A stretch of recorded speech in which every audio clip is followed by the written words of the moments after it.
friends, welcome back to my channel Think New Act Smart. Good morning.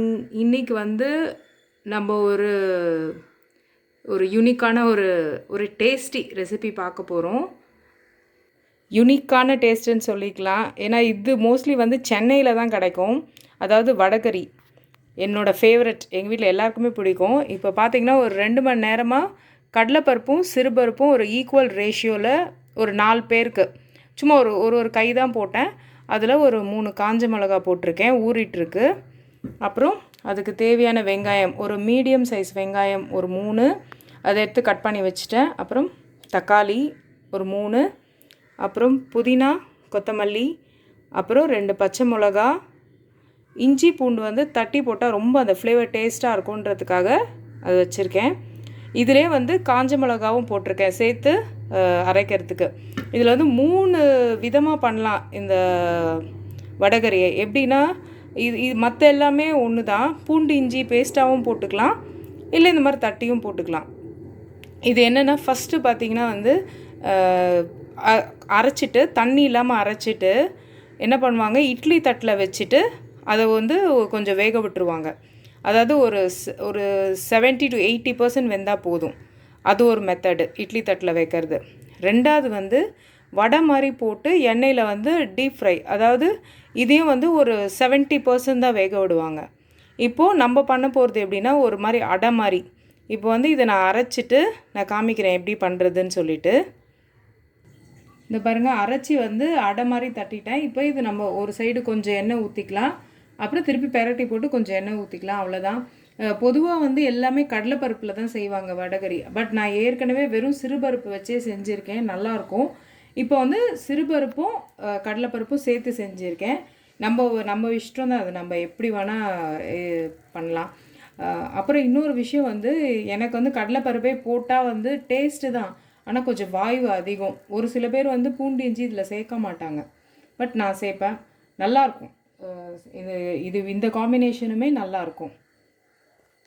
பாருங்கள், ஒரு side எண்ணெய் ஊற்றிட்டேன். அது கொஞ்சம் இது வந்து நீங்கள் ஃபுல் தீயில வைக்காதீங்க, கொஞ்சம் மீடியம் ஃப்ளேமில் வச்சுக்கோங்க, ஏன்னா தீஞ்சிட போகுது.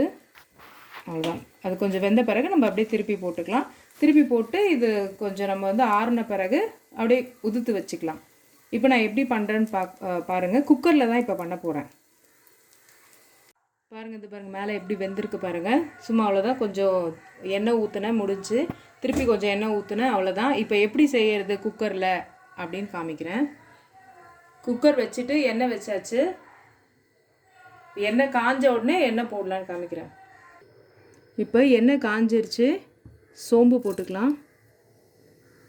சோம்பு, சும்மா ஒரு சின்ன பட்டை, 2 கிராம்பு, அப்புறம் பிரிஞ்சி இலை. இவ்வளோ தான் இதுக்கு தேவை.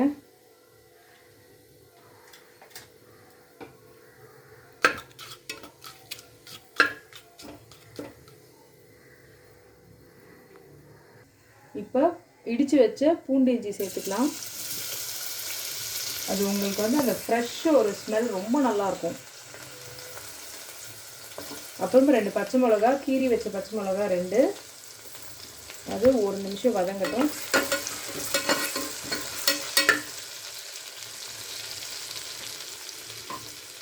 அதுக்கப்புறம் வெங்காயம்,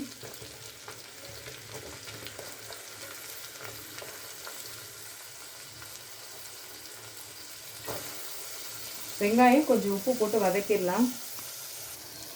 இப்போது வெங்காயம் வதங்கிருச்சு, தக்காளி போட்டுக்கலாம்.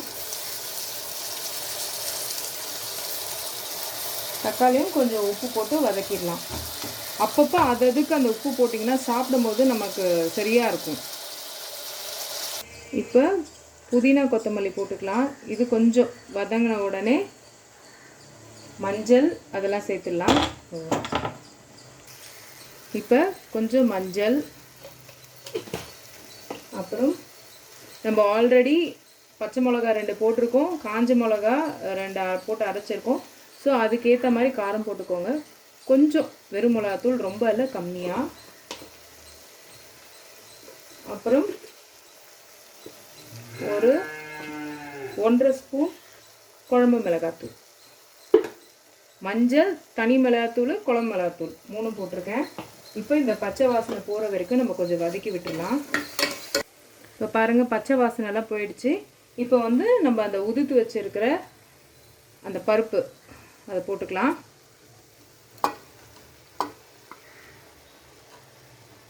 ட்ரை பண்ணி பாருங்கள், செம்ம டேஸ்ட்டாக இருக்கும் இட்லிக்கு. இது நீங்கள் என்ன பண்ணலாம், இந்த பருப்பு வந்து நைட்டே ஊற வச்சு இந்த மாதிரி ரெடி பண்ணி வச்சிடலாம். காலையில் வெறும் வெங்காயம், தக்காளி இந்த மற்ற ப்ராசஸ் பண்ணிங்கன்னா உங்களுக்கு வந்து ஈஸியாக பண்ணிடலாம். ஆஃபீஸ் க்ரோயர்ஸாக இருக்கலாம், இல்லை வீட்டில் இருக்கிறவங்களுக்கே காலையில் ஃபுல்லாக சமைக்கணுன்னா இந்த மாதிரி ட்ரை பண்ணலாம். இப்போ இதை நம்ம ஒரு வதக்கி விட்டுட்டு உப்பு மட்டும் நம்ம கடைசியாக பார்த்துக்கலாம். ஏன்னா எல்லா ஸ்டேஜ்லேயும் உப்பு போட்டிருக்கு, இதுலேயும் உப்பு போட்டு தான் அரைச்சிருக்கேன் நான். ஸோ அதனால் கடைசியாக உப்பு தேவைன்னா போட்டுக்கலாம். இப்போ உங்களுக்கு தண்ணியாக வேணும்னா கொஞ்சம் ஜாஸ்தி தண்ணி ஊற்றிக்கலாம். ஏன்னா வந்து பருப்பு அப்படியே தண்ணி இழுத்துக்கிட்டே இருக்கும். இல்லை திக்காக வேணால் அதுக்கேற்ற மாதிரியும் போட்டுக்கலாம். நல்லாயிருக்கும். இட்லி தோசை ரெண்டுத்துக்குமே செம்மையாக இருக்கும். கவான்னு சாப்பிட்லாம், அவ்வளோ டேஸ்ட்டாக இருக்கும். பாருங்கள், நான் அது ஒரு ஃபுல் இது அண்ட் எங்களுக்கு வந்து ரொம்ப திக்காக பிடிக்காது. அப்புறம் கடைசியாக கூட நம்ம வேணும்னா இது தண்ணி ஊற்றிக்கலாம். ரொம்ப திக்காக இருந்துச்சுன்னா தண்ணி ஊற்றிக்கலாம், இல்லை கொஞ்சம், அவ்வளோதான். இப்போ இதை வந்து நம்ம ஒரு விசிலுக்கு வச்சிடலாம், அதுக்கு மேலே வைக்கக்கூடாது. விசில் வச்சுட்டு காமிக்கிறேன். பார்த்தீங்கன்னா ரொம்ப டேஸ்ட்டாக இருக்குது. நான் டேஸ்ட் பண்ணிட்டேன். உப்பு மட்டும் தான் கொஞ்சம் கம்மியாக இருந்தது, அது போட்டு அட்ஜஸ்ட் பண்ணிட்டேன். செம்ம டேஸ்ட்டாக இருக்குது. ட்ரை பண்ணுங்கள். பாருங்கள், அதுதான் வந்து என்ன சொல்கிறது, நமக்கு வந்து டிஃப்ரெண்ட்டாக நம்ம யோசிக்கணும். ஒரே மாதிரி யோசிக்காமல் டிஃப்ரெண்ட்டாக. சிறுபருப்பு உடம்புக்கு நல்லது. ஸோ அதனால் அந்த காம்பினேஷனில் பண்ணி பார்த்தேன். ஹோப் உங்களுக்கு இந்த வடகறி ரொம்ப பிடிக்கும்னு நினைக்கிறேன். தேங்க்யூ.